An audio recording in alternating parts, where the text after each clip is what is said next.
महान वेदता थे।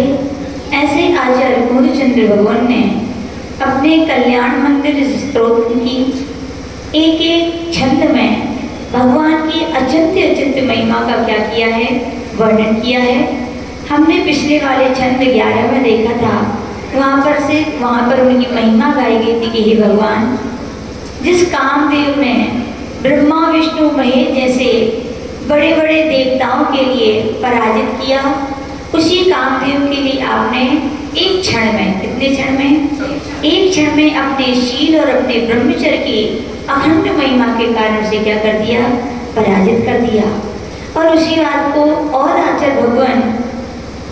आचार्य पार्श्वनाथ भगवान की यहाँ पर महिमा बता रहे कि भगवान आपकी महिमा का, आपकी गरिमा का क्या वर्णन करें कि आश्चर्य होता है।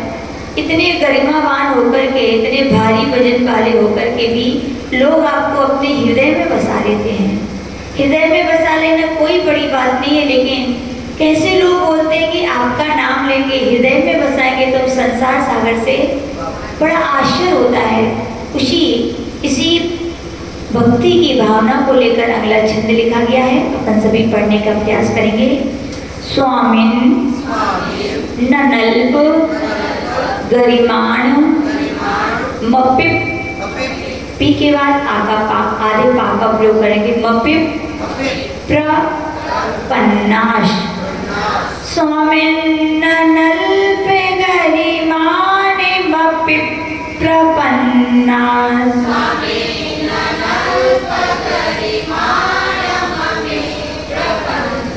त्वां जन्तवः कथमहो हृदये दधानः, त्वां जन्तवः कथमहो हृदये दधानः,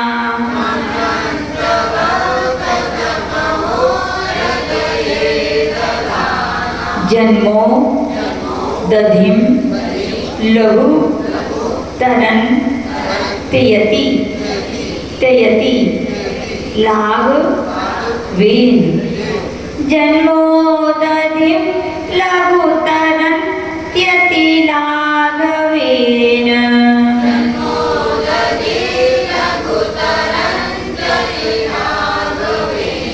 चिन्त्यो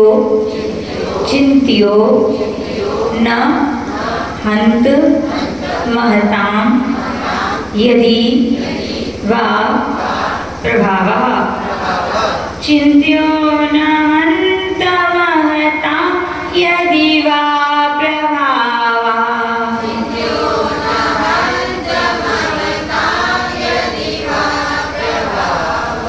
स्वामिन् नल्प गरिमाण मपिप प्रपन्ना, त्वां जन्तवः कथमहो हृदये दधाना, जन्मोदधिं लघुतरं त्ययति लाघवेन, चिन्त्यो न हन्त महतां यदि वा प्रभावः।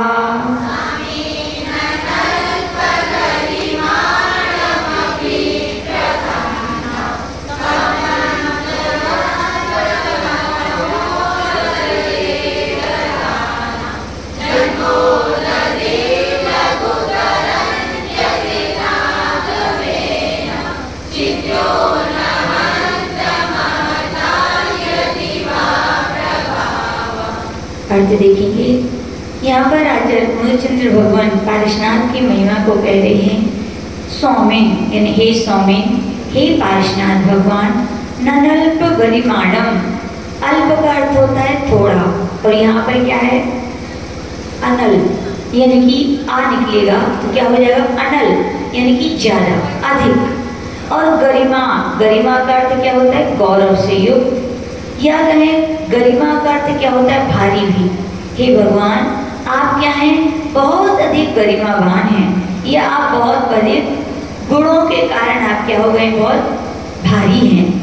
तो हम यानी आपको प्रपन्ना यानी प्राप्त करके, हृदय दधाना हृदय में धारण करने वाले, जंतवा यानी प्राणी, भव्य प्राणी, जन्मोदधिम जन्म उद्दिम, जन्म यानी कि संसार, और उद्दिम यानी समुद्र को, संसार समुद्र को अति लाघवेन यानी अति यानी बहुत, लाघवेन लघुता से, हल्केपन से, कथम यानी कैसे, लघु यानी शीघ्र, तरंते यानी तर जाते हैं, यदि वाने अथवा हंत हर्ष है कि महता महापुरुषों का प्रभाव यानी प्रभाव, चिंत्या यानी क्या है, चिंतन के योग्य ना भवती यानी कि नहीं होता है।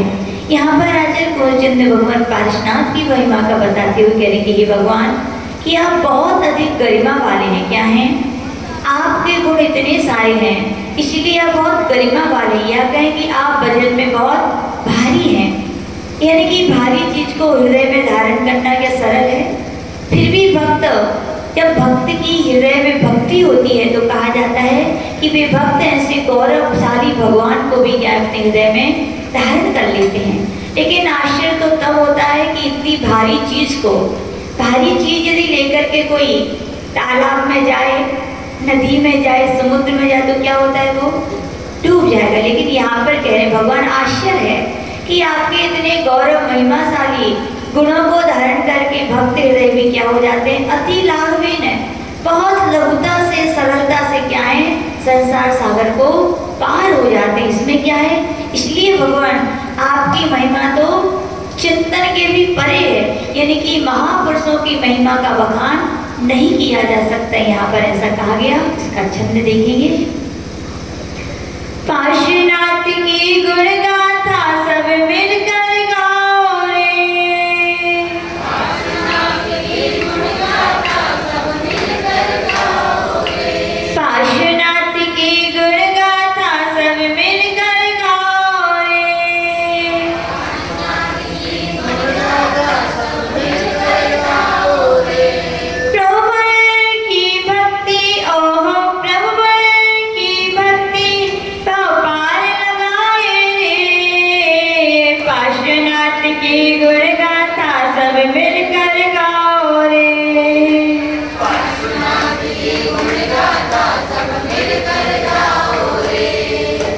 आश्चर्य प्रभो है गौरववान, हृदय सजो ये भक्त जहान, प्रभु है गौरववान, हृदय सजो ये, कैसे तिराते हैं भगवान, कैसे तिराते हैं भगवान, कैसे तिराते हैं भगवान, कैसे तिराते हैं भगवान। गौरव होकर लगिमावान, पारस महिमा बड़ी महान, गौरव होकर लगिमावान, पारस महिमा बड़ी महान। गुण अचिंत्य हम है नादान, गुण अचिंत्य हम है नादान, गुण अचिंत्य हम है नादान, गुण अचिंत्य हम है नादान। महिमा प्रभुवर की ओहो, महिमा प्रभुवर की ना चित्त में आए रे, पार्श्वनाथ की गुण गाथा सब मिलकर गाओ रे, पार्श्वनाथ की गुण गाथा सब मिलकर गाओ रे। यहाँ पर आचार्य प्रभुचंद्र भगवान कह रहे कि भगवान आप बहुत गरिमावान है। क्या है? यूं कहा जाता है कि तीर्थंकर भगवान का जब जन्म होता है तो उनके 10 प्रकार के जन्म के अतिशय होते हैं। कितने होते हैं अतिशय?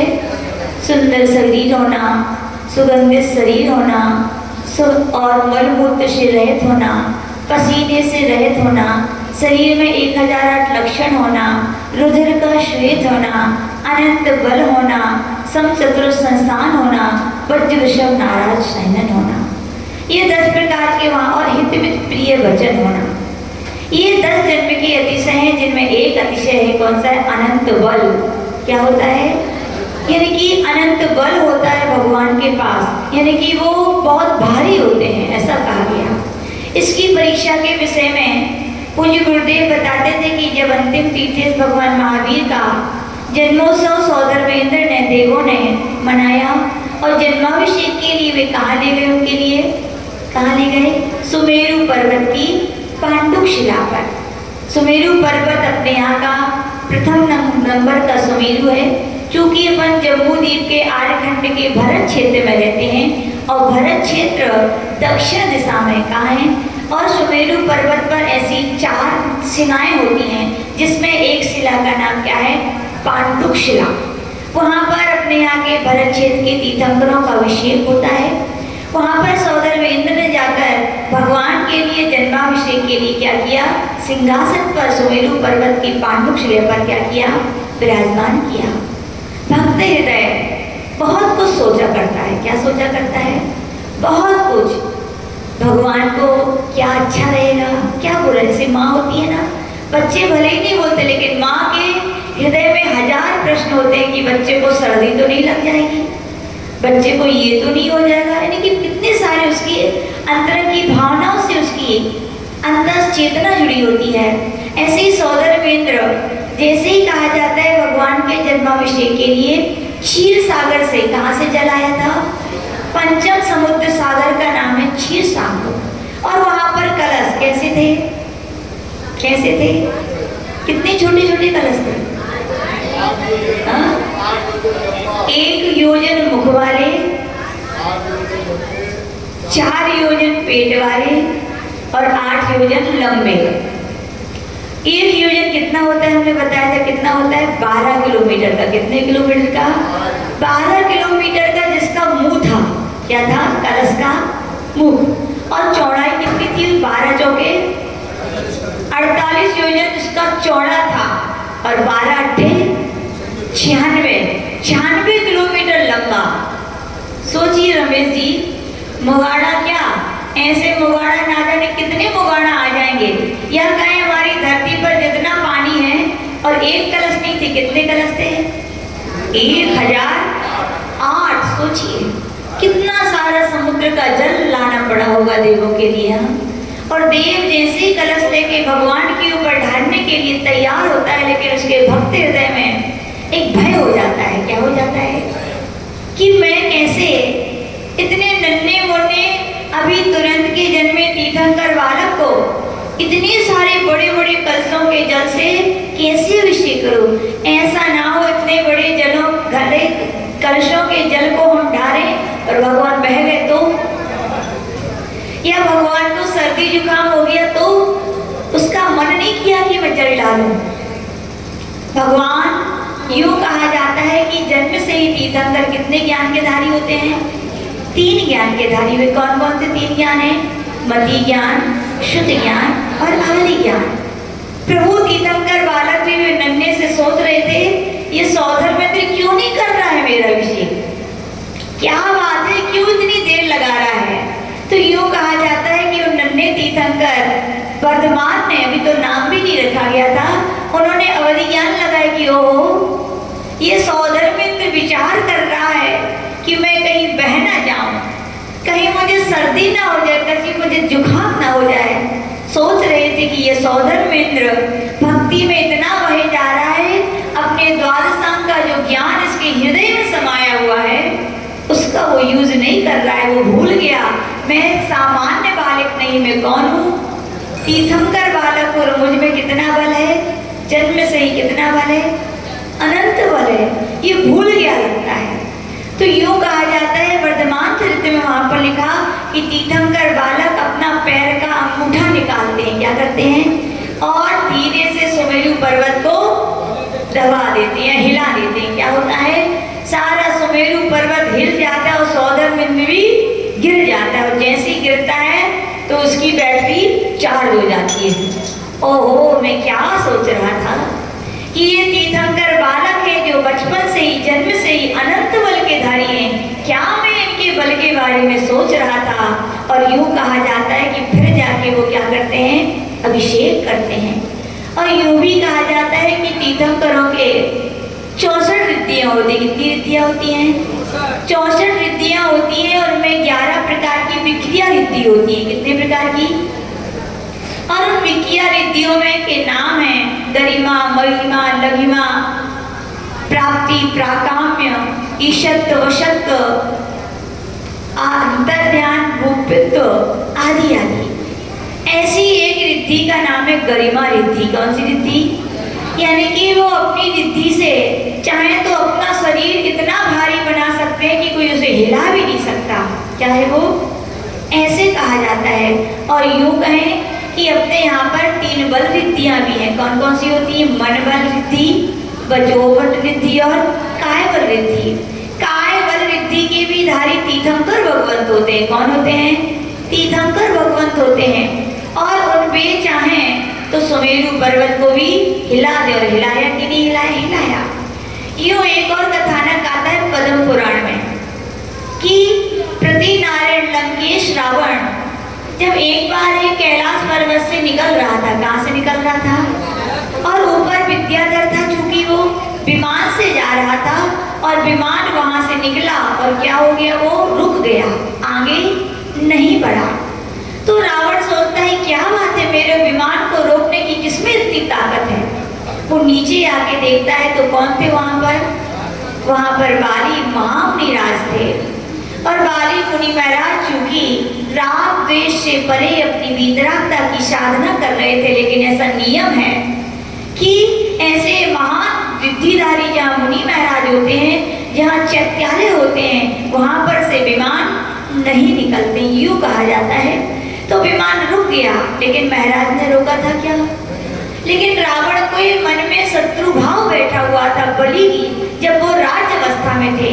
क्योंकि बलि महाराज का नियम था, क्या नियम था?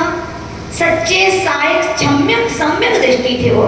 उनका नियम था सच्चे देव शास्त्रों के अलावा मैं किसी को सिर मस्तक नहीं झुकाऊंगा। जब रावण 3 खंड का अधिपति हुआ, उनसे कहा गया कि आप झुके नमस्कार करें, तब बाली मुनि महाराज क्या करते थे? अपनी मुद्रिका में हाथ में श्री जिनेन्द्र देव की प्रतिमा विराजमान उकेरे हुए थे, उसको नमस्कार करते थे। और सबको लगता था कि ये, जब रावण को ज्ञात हुआ तो उन्होंने कहा तुम मुझे नमस्कार करो। तब बाली मुनि महाराज ने कहा मैं प्राण दे सकता हूँ, लेकिन प्रण को नहीं तोड़ सकता। उसी समय उन्होंने क्या किया था? दीक्षा धारण की थी, और दीक्षा लेकर अपनी अचिंत समतामयी साधना में लीन थे। उसी समय रावण आया और रावण क्रोधित हो गया। क्या हो गया? अभी देखता हूं मैं इनके लिए। प्रतिशोध की ज्वाला उसके हृदय में आ गई और उस भूल गया, क्या वो भूल गया कि मैं एक निर्गंत मुनि की अवहेलना करने जा रहा हूँ, साधन वाले मुनिराज की नहीं। एक साधन व्यक्ति की अवहेलना होती है तो भी आपके लिए दंड मिलता है कि नहीं? और यदि लौकिकता में देखा जाए, एक बड़े ऑफिसर पर भी हाथ उठा दो तो FRI दर्ज हो जाती है। तो मुनि महाराज तो 3 लोग के सर्वश्रेष्ठ उच्च पद पर स्थित हैं, उनकी कोई अवहेलना करेगा तो क्या कर्म का बंध नहीं होगा? अवश्य होगा। भूल गया वो प्रतिशोध की आग में कि ये दिगंबर मुनि महाराज हैं, और क्रोध में आया। यूं कहा जाता है कैलाश पर्वत के नीचे गुफा में जाता है, और शक्तिशाली तो था ही, और क्या करता है? उनके कैलाश पर्वत को गिराने की कोशिश करता है। क्या करता है? जैसे ही बाली मुनि महाराज के मन में आया कि ओ ये रावण क्या करने जा रहा है, यह एक मुझसे प्रतिशोध की आग में इस कैलाश पर्वत पर जो प्रथम चक्रवर्ती भरत के द्वारा कितने जिनालय बनवाए गए थे? 1-2 नहीं, कितने? 72। कितने ऋषभ जी? और किसके बने थे? चूने मिट्टी के, संगमरमर के, स्वर्ण के बने थे। किसके बने थे? अब अनिल भैया सोच रहे हैं माता जी हैं कि नहीं है, ले आते थोड़े से जाके। याद रखना वे हैं और होंगे, लेकिन हम जैसे लोग वहां पर अब नहीं जा सकते हैं। बाली मुनिराज के विषय में उन जिनालयों की रक्षा का भाव आया। जो पर्वत पर बहुत सारे जीव जंतु थे, वृक्ष थे, उनकी रक्षा का भाव आया। तो उन्हें के विषय में भी कहा जाता है कि उन्हें भी बल रिद्धि सिद्ध हो गई थी। कौन सी रिद्धि? और वे अपने अंगूठे से केवल क्या करते हैं? कैलाश पर्वत को दबा देते हैं। अंगूठा ही दबा था कि यूं कहा जाता है कि वो दशानन, रावण का सही नाम क्या था? दशानन नाम था, याद रखना। वो दशानन दबने लगा, वो दबने लगा तो चीखने लगा, चिल्लाने लगा, बचाओ बचाओ। तब उसकी धर्म पत्नी मंदोदरी, कौन थी वो? पत्नी नहीं थी, कौन थी? क्यों धर्म पत्नी थी? क्योंकि वो हर समय एक अच्छे मंत्री की तरह उसे सही सलाह देती थी। उसने जैसे ही देखा कि मेरे स्वामी की ये हालत है, बाली मुनि महाराज के चरणों में जाती है, नमस्कार करती है, कहती भो भगवान रक्षाम त्राहिमाम, रक्षा कीजिए, हमारे पति को वरदान दीजिए, हम क्षमा चाहते हैं। तब जाके बाली मुनि महाराज ने क्या किया था, अंगूठे को ऊपर उठाया था और तब से उसका नाम पड़ा था रोवण। क्या नाम पड़ा था? और अपन लोग तो भारत के निवासी नाम को बिगाड़ने में मास्टर हैं। रोवण से क्या हो गया? रावण हो गया। तो कहने का तात्पर्य यहाँ पर कुलचंद्र भगवान कह रहे कि भगवान इतने भारी गौरव महिमा वाले आपको अपने हृदय में बसा करके भी भक्तजन क्या है, संसार सागर से पार हो जाते हैं। और आपने देखा क्या कभी कोई पत्थर तैरा हो? करणमल जी कभी देखा क्या कोई ऐसा पत्थर तैरता हो पानी में? कहियो माता जी वे तो हनुमान जी ने तैराए थे। किसने तैराए थे? वे तो हनुमान जी के राम के भक्त थे, या कहें उन्होंने राम को अपने हृदय में बिठाया था, केवल राम लिखा था और पत्थर क्या थे? तैर गए थे।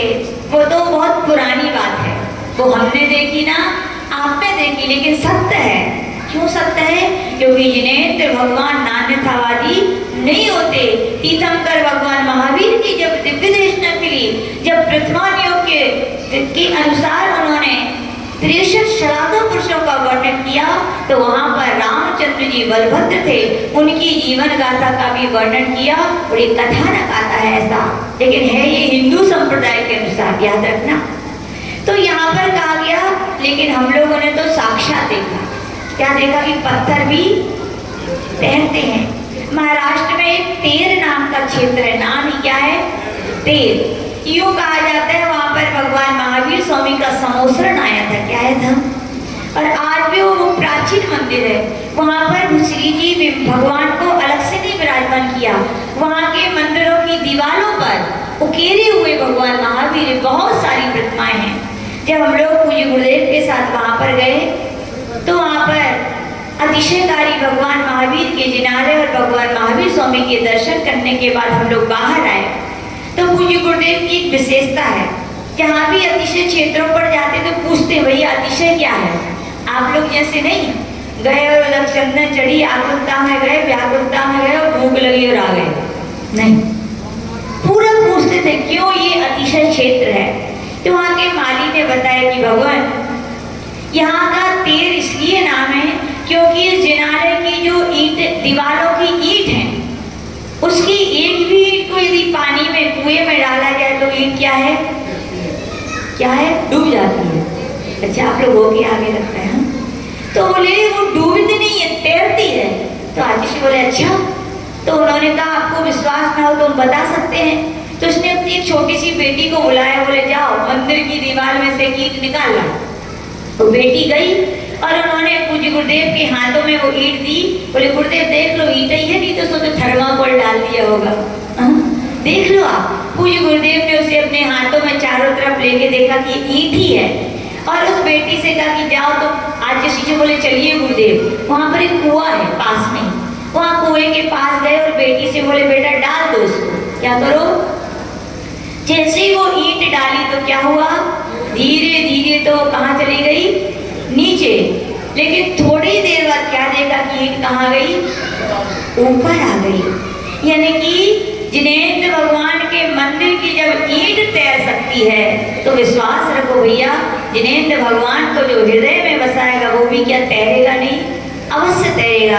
ऐसी जिनेंद्र भगवान की क्या है अचिंत महिमा यहाँ पर गाई गई है। अपन और इस विषय में इसकी कहानी यहाँ पर आचार्य भगवान ने कही है, उसको देखेंगे। यहाँ पर इसकी महिमा को प्रकट करने वाली छंद की कहानी कही गई है कि एक राज्य था और एक राजा था।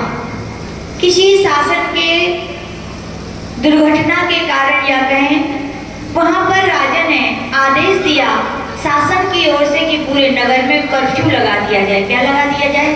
देखा कि नहीं कर्फ्यू कभी? मुगड़ा में लगा कभी? अच्छा, तो कर्फ्यू लगा दिया जाए कुछ समय के लिए। लेकिन कहा गया कर्फ्यू तो लगेगा, लेकिन उसमें केवल महिलाएं ही क्या है, सामग्री वगैरह विशेष सामग्री की लेने जाने के लिए उनकी छूट है, केवल महिलाएं ही जा सकती हैं। रोज रोज पुरुष वर्ग क्या करें। तो एक बार एक पुरुष वर्ग ने सोचा कि मुझे तो आज जाना ही है। कहाँ जाना है?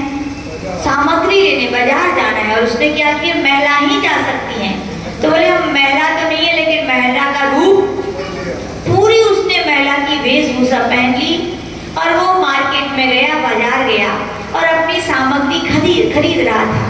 इतने में क्या हुआ, वहां एक सिपाही की नजर किस पर पड़ी? उसी व्यक्ति पर पड़ी। और वो सिपाही बहुत काफी समय तक उसको देखता रहा, वो जाता रहा। तो उसने वहां के थानेदार कहें या राजकुमार, राजा के जो बड़े सिपाही थे, उनसे कहा कि ये स्त्री नहीं है, ये पुरुष है। बोले क्या है ये स्त्री के वेश में पुरुष है। तो उस थानेदार ने कहा कि भैया तुम कैसे पहचाने? बोले बहुत सरल है। बोले स्त्रियों की चाल में और पुरुषों की चाल में बहुत अंतर होता है। बोले स्त्रियों के देखने में पुरुषों के में बहुत अंतर होता है। बोले पहले तो इसकी चाल बता रही है, पुरुष चलते हैं तो थोड़े वजन से चलते हैं और स्त्रियां चलती हैं तो हल्की चलती हैं।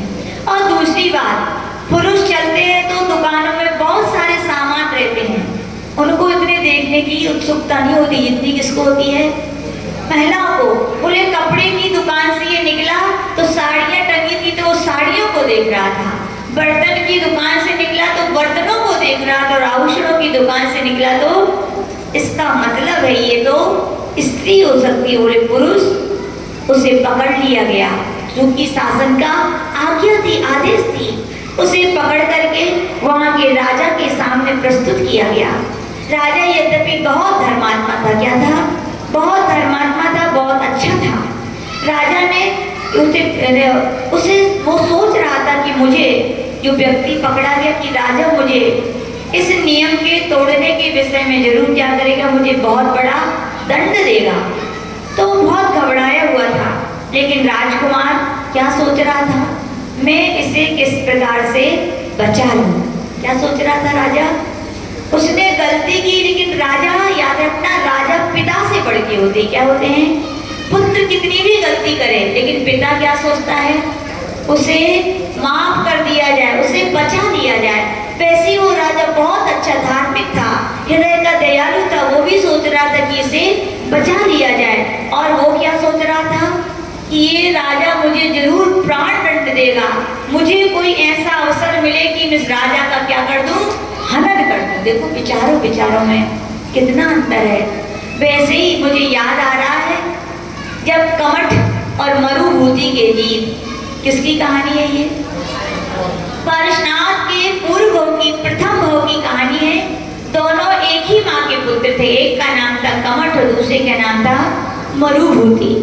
यूं कहा जाता है मरुभूति धार्मिक था और कमठ स्वभाव का उग्र था।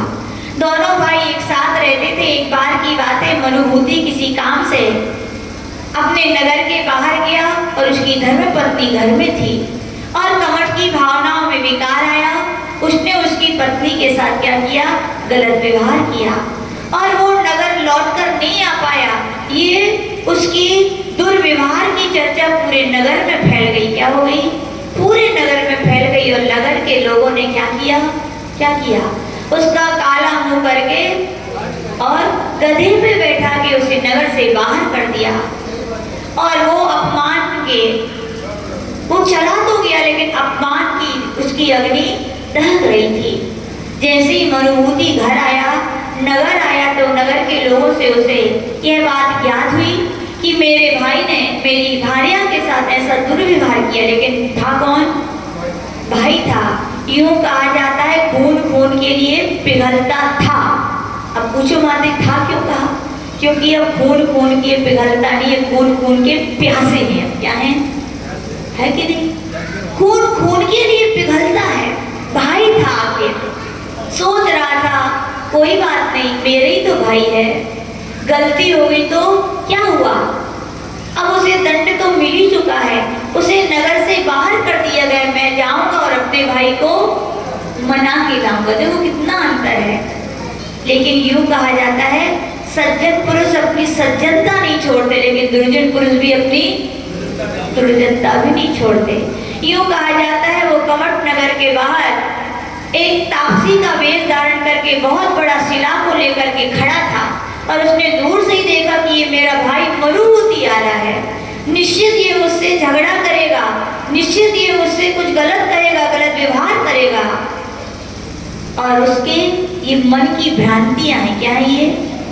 व्यक्ति इतना बुरा नहीं होता जितना बुरा किसी के बारे में सोच लेते हैं। कहते हैं ना, गलती कम होती है, गलतफहमियां ज्यादा हो जाती हैं। तो उसने कुछ नहीं सोचा और जैसे ही मरुभूति आया और बोलता है, हे भाई चल तू, क्या बोले, चल तू मेरे साथ। तो कमठ बोल और तो और कहता है मुझे क्षमा करो। क्या बोलता है मरुभूति? कमठ से बोलता है, हे भाई मुझे क्षमा करो, मेरे नगर में घर में ना होने से तुम्हारे साथ ये क्या हो गया, दुर्व्यवहार हो गया। चलो कमठ भाई। कमठ क्या सोचता है? क्षमा पर मुझसे? बोले कभी नहीं। बोले ऊपर मीठी मीठी बात कर रहा है, जरूर इसके हृदय में कुछ गलत है। और क्या करता है, उस शिला को उसके ऊपर फेंक देता है। यानी कि दुर्जन अपने दुर्जन स्वभाव को नहीं छोड़ता है। लेकिन याद रखना, दुर्जन अपने दुर्जन स्वभाव को नहीं छोड़ रहा है तो आचल भगवंतों ने कहा कि हे सज्जन पुरुषों, तुम भी अपनी सज्जनता को मत छोड़ना। तो यूं कहा जाता है कि वो राजा तो उसके बचाव का सोच रहा था, लेकिन वो क्या सोच रहा था, मुझे मौका मिले तो राजा बेटे प्राण दंड दे, उसके पहले ही मैं राजा का क्या कर दूं, हनन कर दूं। और उसने कुछ लोगों के द्वारा क्या किया, उस राजा के विषय में मारने के लिए, यहाँ पर कहा गया है कि उसे मारने की कोशिश की। लेकिन तभी क्या हुआ, उसने कुछ लोगों के लिए मारने भेजा। लेकिन यूं कहा जाता है राजा बहुत धार्मिक था, वो पारसनाथ भगवान का बहुत बड़ा भक्त था और कल्याण मंडित स्त्रोत के 12 नंबर के काव्य की किन्हीं मुनि महाराज के द्वारा दी हुई रिद्धि मंत्र की उसको सिद्धि थी। क्या थी? और उसको रिद्धि मंत्र थी ओम ह्रीम अरहं नमो बारी पाण बुद्धिय, या ओम ह्रीम अरहं नमो अड़ल भय वज्जार याडम 10 कुबीरम, या ओम ह्रीम सर्व मनोवांछित कार्य साधकाय श्री पार्श्वनाथ जिनाय नमः, या ओम ह्रीम सरस्वती गुणवत्ते नमः स्वाहा।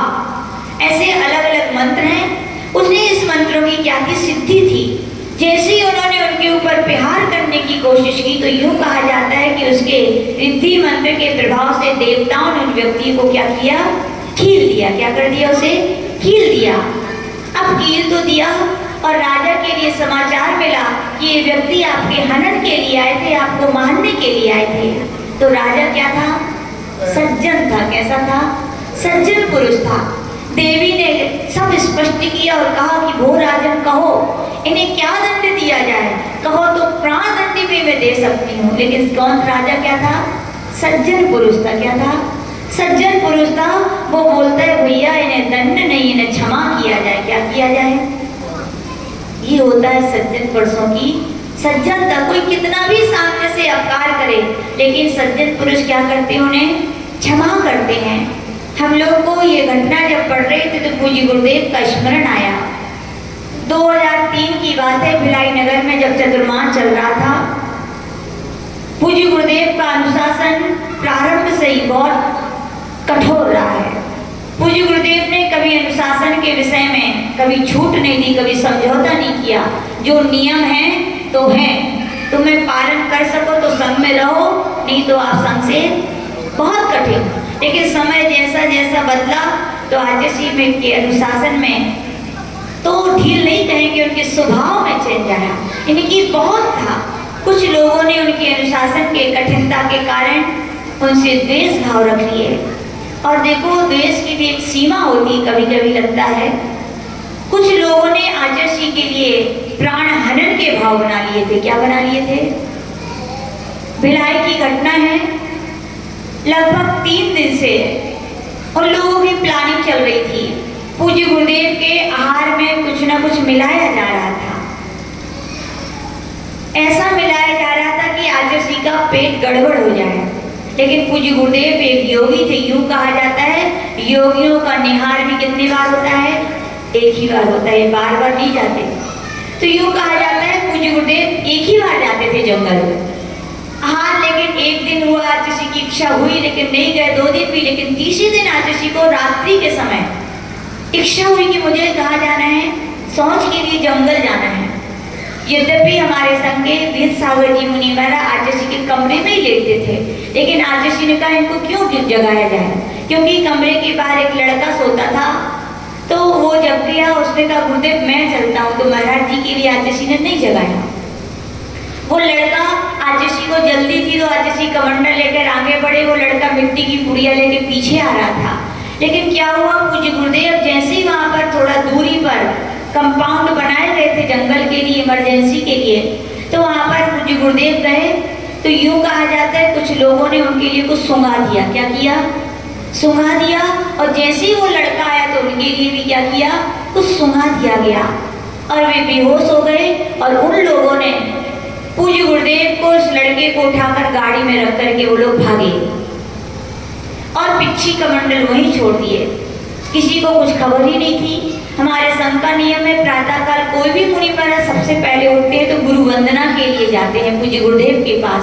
वहां पर गए तो पूज्य गुरुदेव 3:30 बजे वहां नहीं थे। किसी ने सोचा, इधर उधर देखा, नहीं देखे, किसी ने कहा जंगल हो गए होंगे, शायद वहां चलना चाहिए। वहां गए तो गुरुदेव तो नहीं मिले, लेकिन क्या रखा था वहां पर, पिच्छी और कमंडल। सभी लोग बहुत घबरा गए, बहुत, यानी कि ये चिंगारी जैसी पूरी में खबर फैल गई कि पूज्य गुरुदेव यहाँ पर नहीं है।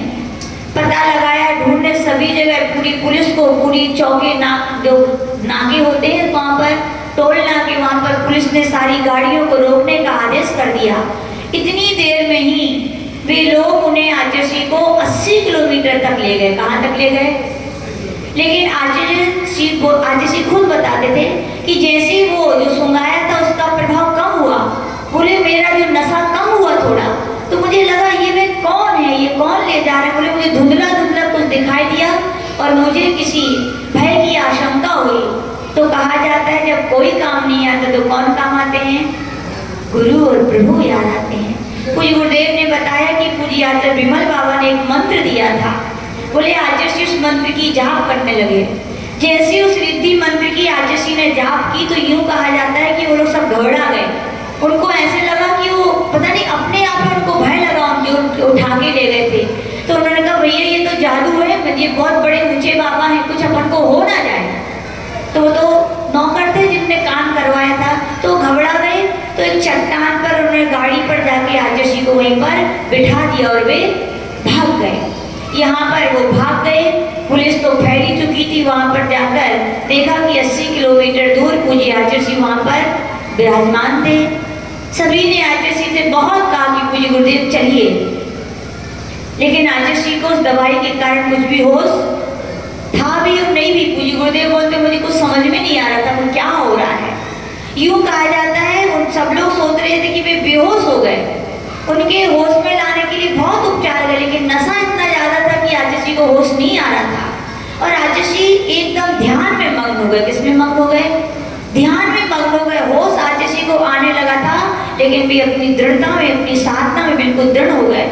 लोग वहां पर पहुंचे, इन्हें गाड़ी से अपने स्थान पर ले जाया जाए, लेकिन हमारे यहाँ के क्षुल्लक विष्णु सागर महाराज जी ने मना कर दिया।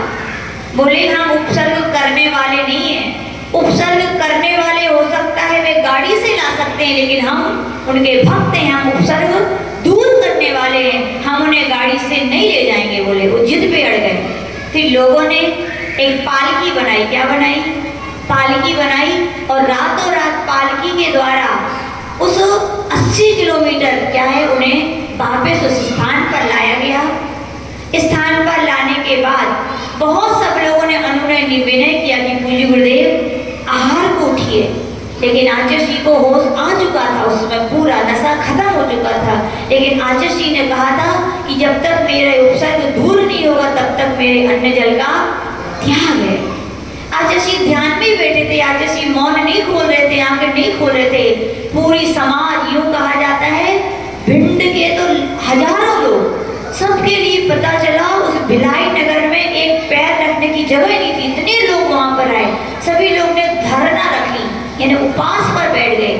जब तक पुलिस, जिन लोगों ने ये कार्य किया ढूंढ कर नहीं लाएंगे तब तक हम लोग भी अन्न जल ग्रहण नहीं करेंगे। और पूज्य गुरुदेव भी अपनी ध्यान साधना में मग्न थे।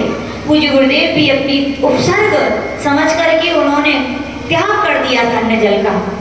लेकिन 36 घंटे हो गए थे। कितने घंटे हो गए थे?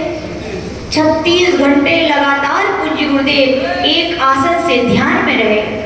जब ये चर्चा उनके गुरुदेव परम पूज्य तपस्वी सम्राट आचार्य सन्मति सागर जी के लिए याद हुई। यूं कहा जाता है पूज्य आचार्य सन्मति सागर जी महाराज ने कभी मोबाइल पे एक शब्द नहीं कहा, लेकिन शिष्य संकट में हो तो गुरु को चैन कहाँ है।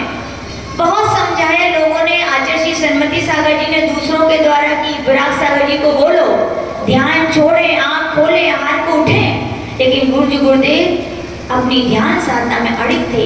तब पूज्य आचार्य सन्मति सागर जी महाराज के शब्द थे, तू मुझे गुरु मानता है कि नहीं? यदि मानता है तो मेरी आज्ञा का पालन कर, आंख खोलो और आहार को उठो। क्या बोले? आहार को उठो।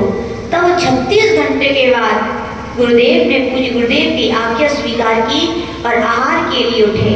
आहार करके आए। पूरी मीडिया, सोशल मीडिया, सब कैमरे वाले ऐसे खड़े थे। पूज्य गुरुदेव आप बताइए आपके साथ ये किसने किया?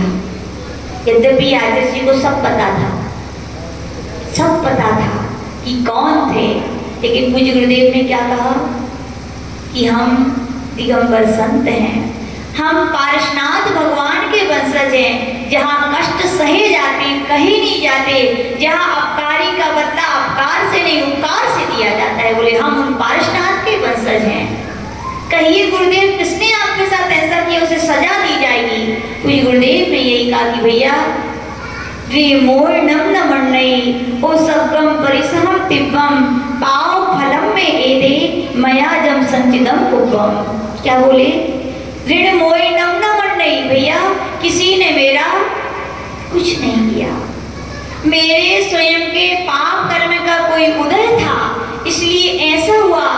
कोई कर्जा था, जैसे किसी व्यक्ति के ऊपर कर्जा हो और कर्जा उतर जाए तो क्या होता है बोलो?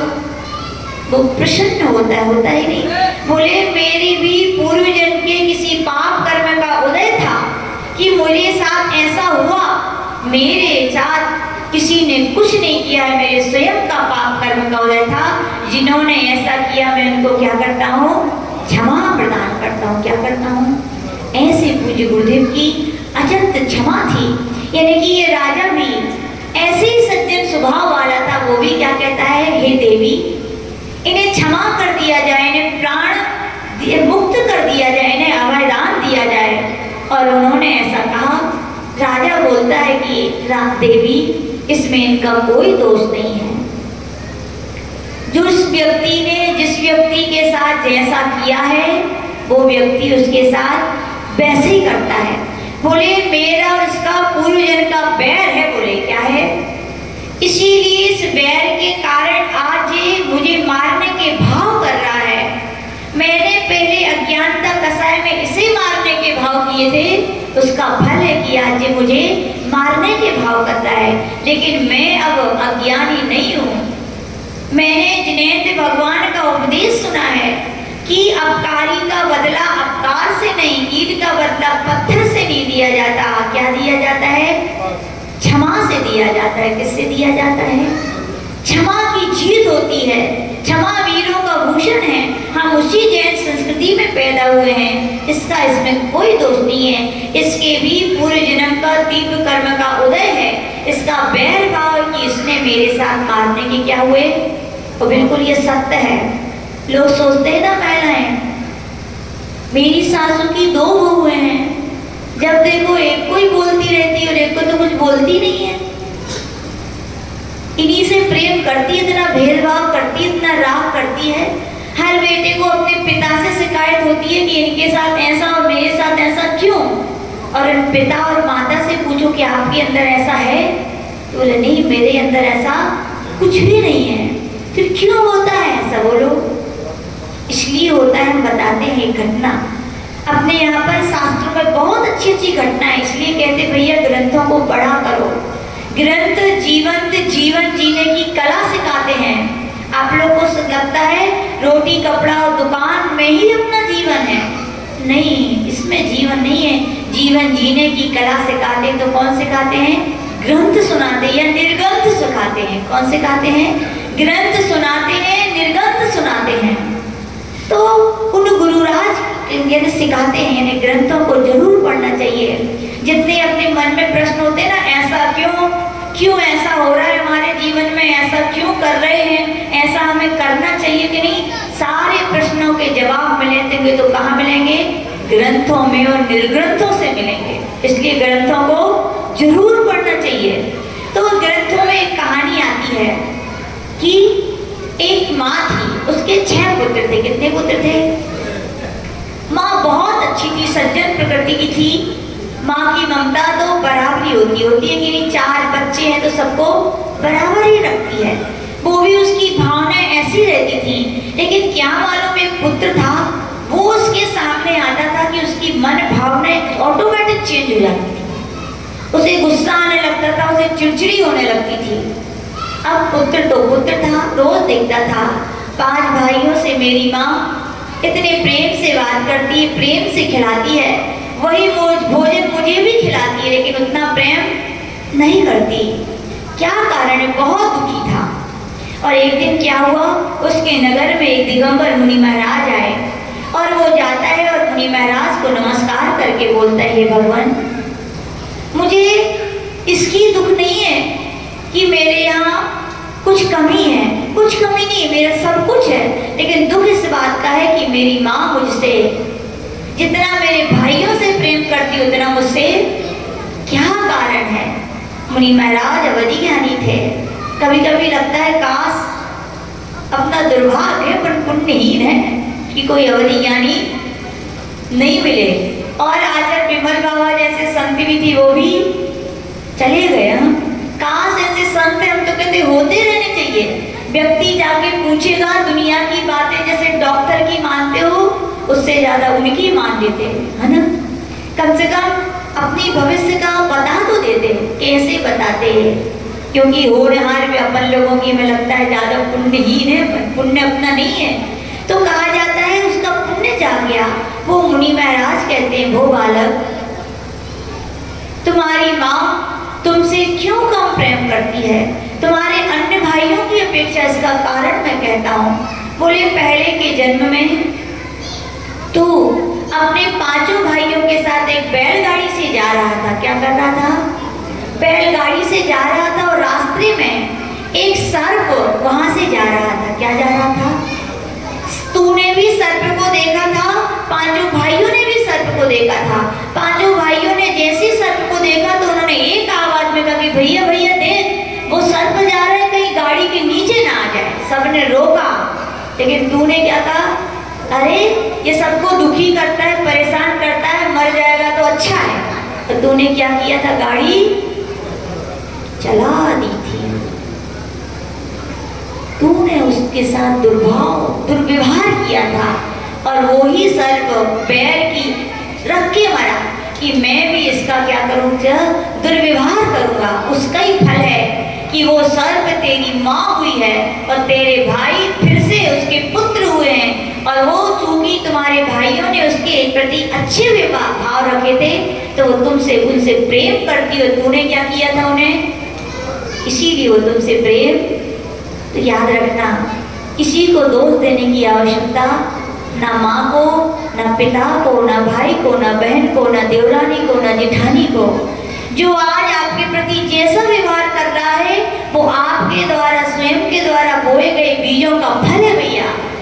किसी को दोष दे करके उस बैर के भाव को बढ़ाए मत, उन बैर की लताओं को बढ़ाए मत। कोई दुर्व्यवहार कर रहा है तो सह लो। क्या करो? सह लो, मत कहो पड़ोसी से जाके सास ऐसा बोलती है, दीदी ऐसा बोलती है, भैया ऐसा बोलते। याद रखना, पड़ोसी दुख दर्द कम करते हैं क्या कि बढ़ाते? बोलो। वे तो अग्नि में ईंधन का काम करते, घाव में नमक मिर्ची का काम करते। याद रख लेना, अपने अपने ही होते हैं। अपने डांट लेंगे, फटकार लेंगे, कुछ भी कर लेंगे, लेकिन अपने अपने ही होते हैं। और आपने 4 लोगों को सुना दिया, कितनों कह रही हो कोई से ना कहियो। वे भी दूसरे से कहेंगे कोई से ना कहियो। तीसरे चौथे से कहेंगे कोई से ना कहियो, चौथे पांचवें से कहेंगे कोई से ना कहियो, और पता चले पूरे गांव को पता चले बोले हमने तो कही थी कोई से ना कहियो। है ना सत्य? आप अपनों को अपना मानते हो ना, अच्छी बात बता रही हूँ। यदि आप अपनों को अपना मानते हो तो मत कहो अपनों की, दूसरों से कहो तो क्या कहो, अपनों से लड़ा नहीं जाता, याद रखना, अपनों के लिए लड़ा जाता है। याद रखना ये बात, क्या कहा नीता भाभी? अपनों से लड़ा नहीं जाता, अपनों के लिए लड़ा जाता है। और हमारे धर्म में तो कहा गया ना, अपनों से लड़ो ना परायों से लड़ो, सबको क्षमा करते चलो। तो यहाँ पर पूर्व जन्म का बैर था, वो राजा बोलता है इनके लिए क्या किया जाए, क्षमा किया जाए। उसके प्राण बच गए, या राजा ने उसके प्राण बचा लिए, और उसने क्या किया, क्षमा दान किया, लेकिन उनको अभय दान तो दी। लेकिन कहा ना, दुर्जन अपना स्वभाव नहीं छोड़ते। सांप को कितना भी दूध पिलाया जाए लेकिन उगलेगा तो जहरी। और व्यक्तियों के अंदर जो राजा के लिए हनन करने के भाव थे वे समाप्त नहीं हुए। अभी भी वो सोच रहा था कि पता नहीं राजा तो राजा है, बाद में याद आ जाए, बाद में दंड देने, मैं तो इसका हनन। देखो कौन बोल रहा है, वो उसका पूर्व जन्म का बैर भाव। कौन बोल रहा है ये? याद रखना, व्यक्ति बुरा नहीं बोलता, ये पूर्व जन्म के तुमने जैसे भाव किए थे उसके प्रति वो उसके बैर भाव बोल रहा था उसको। इसीलिए कहा जाता है कभी किसी से बैर, सुनाएंगे भी, पार्श्वनाथ भगवान का मोक्ष कल्याण आ रहा है। तो यहाँ पर आचार्य भगवान कह रहे हैं फिर भी उसके अंदर क्या थे, उसके प्रतिशोध के ही भाव थे। उसने फिर से राक्षस के लिए मारने का विचार किया, और क्या किया, उनके भोजन में फिर से विष मिला दिया। राजन भोजन करने बैठा, खाने ही वाला था, देवता फिर आके प्रकट हो गया, वो राजन तुम जिस भोजन को कर रहे हो उसमें विष मिलाए, तुम मत खाओ। उसे बड़ा आश्चर्य होता है कि ओहो, मैं तो इसके साथ भलाई कर रहा हूँ, उसके साथ उपकार कर रहा हूँ, लेकिन ये मुझे गलत समझ रहा है, मुझे कष्ट ही देने के लिए सोच रहा है। तो मालूम राजा क्या सोचता है, ठीक है मैं जहर खा लेता हूँ, बोले यदि मेरे जहर खाने से मरने से प्रसन्नता होती है तो मैं आज जहर खा के रहूंगा, बोले। और वो भोजन करने बैठा है, लेकिन कहा जाता है जिसका आयु कर्म शेष है उसे कोई मार सकता है क्या? कभी कभी आश्चर्य होता है, कोई एक सीढ़ी उतरता है तो बोले अटैक आ गया और चले गए, और कोई इतने ऊपर से कुएं से गिरता है और उनके खड़े होके ऊपर आ जाते हैं। क्या क्या बात है भैया? क्योंकि उनका आयु कर्म शेष था और उनका आयु कर्म नष्ट हो चुका था। यूं कहा जाता है कि वो खाने वाला था, लेकिन आयु अभी राजा की पूर्ण नहीं थी। यूं कहा जाता है कि मारने वाले हजार ही तो बचाने वाले भी मिल ही जाते हैं। कितना भी पैक कमरा क्यों ना हो, एक बोल तो रहता ही है, होता है कि नहीं? तो यूं कहा जाता है पता नहीं कबूतर आ गया कहीं से, कौन आ गया, और जो गिरास खाने वाला था उस कबूतर ने उसको झटके से गिरा दिया। देवता बोलता है वो राजन तुम्हारे अभी मृत्यु का योग नहीं है। और ये सब बातें कौन सुन रहा था? कौन सुन रहा था? जो मारने वाला व्यक्ति था वो सुन रहा था। और याद रखो, हृदय पत्थर भी हो लेकिन पिघलते हैं कि नहीं? जरूर पिघलते हैं। एक समय रहता है कि व्यक्ति नहीं बदलता, लेकिन एक समय भी आता है तो बदलते हैं। लेकिन याद रखना, व्यक्ति बदलता है तो स्वयं से ही बदलता है। कैसे बदलता है? स्वयं के ज्ञान में, स्वयं के विवेक में, स्वयं के विचार में जब तक परिवर्तन नहीं आता ना व्यक्ति को, तब तक दूसरों से कहने से वो बदलता नहीं है। उस व्यक्ति के भी ना जाने उस राजा की बातों को सुनकर कि अरे मैं कैसा बताऊं, राजा ने मुझे एक बार अभयदान दिया, मैं पुनः उसे मारने के लिए आ गया, और राजा अभी भी यही सोच रहा है मेरा जहर खाना अच्छा यदि खुशी मिलती है, मैं कितना दुष्ट हूँ। ऐसा वो सोचता है और उसे क्या होती है, बड़ा पश्चाताप, आत्मग्लानि होती है। और राजा के पास आके क्या करता है, क्षमा मांगता है कि भो राजन मुझे क्षमा कीजिए। और राजा क्या करता है, भैया क्षमा तो कोई भी कर देगा, लेकिन नियम लो कि कभी ऐसे जीवन में किसी के प्रति हम बैर भाव पहले मैंने तुम्हारे साथ किए थे तो इस जन्म में तुम्हारे ऐसे परिणाम हुए। अब नियम लो कि हम कभी भी किसी भी प्राणी के प्रति कभी बैरभाव नहीं करेंगे, क्योंकि अपने ही है सब। कौन है? याद रखना, पहले जिनसे जितना राग होता है ना, जब फूटता है घड़ा तो उतनी ज्यादा बैर होता है। तो जितना भी जिससे आज मैं 100% 1+ तीर्थंकरों की वाणी पूज्य गुरुदेव बोलते थे, आज जिस व्यक्ति का जितना द्वेष हो रहा है, कोई अवधि ज्ञानी मुनि महाराज मिल जाए, पूछो भैया क्यों उसके प्रति इतना द्वेष हो रहा है, कौन है ये? तो ये मुनिराज कहेंगे ये वही है जिसका आपका बहुत अधिक राग था। राग जब तक बनता है तो सब कुछ अच्छा लगता है, और राग जब बनता नहीं है तो कोई अग्नि लकड़ी नहीं रहती, लकड़ी क्या बन जाती है? चिनगारी, और चिनगारी होली बन जाती है। तो याद रखें, राग भी एक आग है। क्या है? राग भी ना करें और कभी किसी से द्वेष भी ना करें, और गलती हो जाए तो क्या करें? सबसे क्षमा करते जाए, लेकिन बैर भाव कभी किसी से ना करें। इस छंद से हमें बहुत बड़ी शिक्षा मिलती है। जो पर पूज्य गणाचार्य गुरुदेव श्री विराट सागर जी महामुनि राज की